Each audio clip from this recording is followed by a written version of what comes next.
Thank you so much for having me. The election day was largely very peaceful from morning up until the polls closed, but it was marred by massive delays in ballot papers, especially in Harare, Bulawayo, and some parts of Manicaland. And this was it disenfranchised many voters on the day. It ended up making about 1 million voters not to be able to cast their ballots.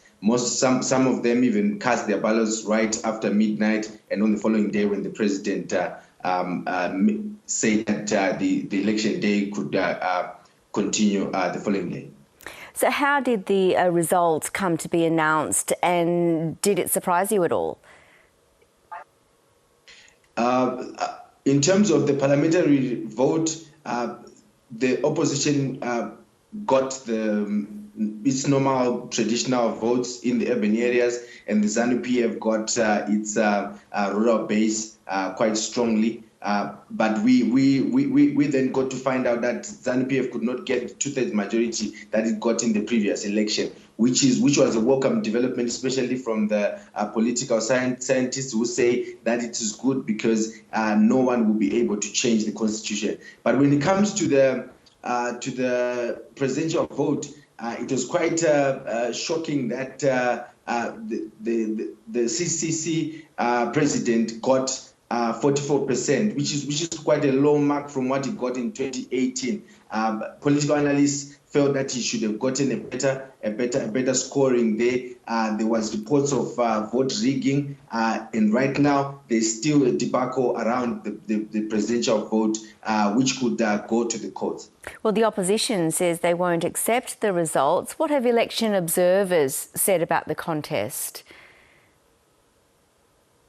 The SADC Observer Mission came out strongly on Friday, saying that this election fell short of international and regional standards.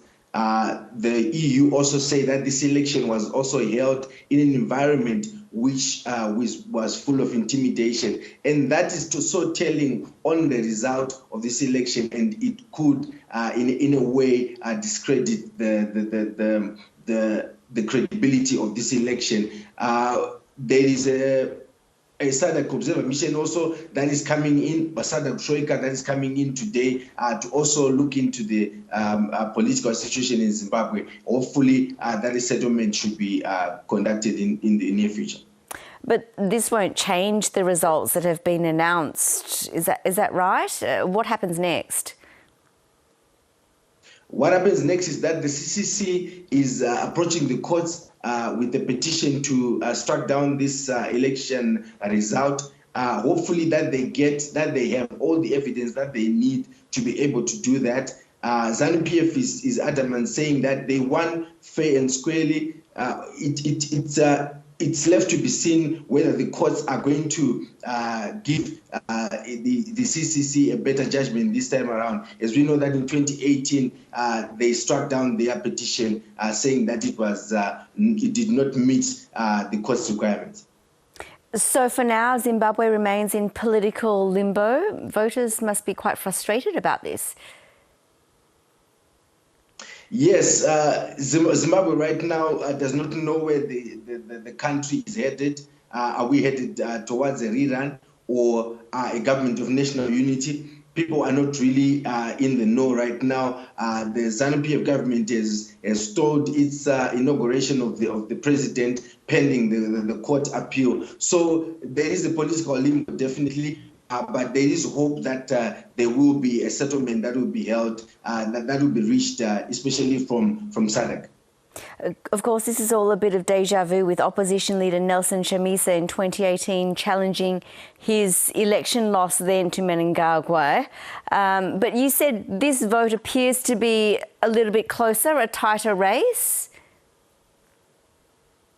Yes, it was actually predicted to be a tight race, but we ended up getting President Emmerson Mnangagwa getting 52.6% and Chamisa getting 44%, which means that President Mnangagwa managed to win at least by percentage, by 1%. That is go over the line of 50 plus 1%.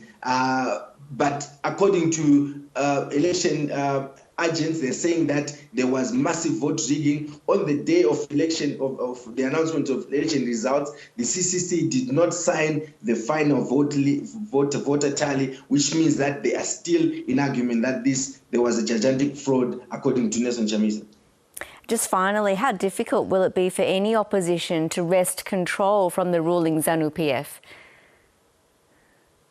As you know, that ZANU-PF has been in control for about 43 years now, since the ouster of Robert Mugabe in 2017. It seems that it's becoming stronger, it's revitalizing itself, and it's very, very difficult for any opposition party to be able to dislodge a ruling party which has state resources and state institutions in its backing it.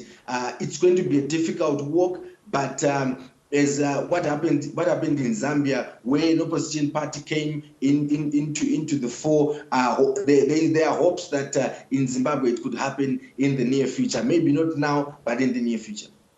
Well, Nyasha, thanks for updating us and summarising that so clearly. Really appreciate it. Thank you. Thank you.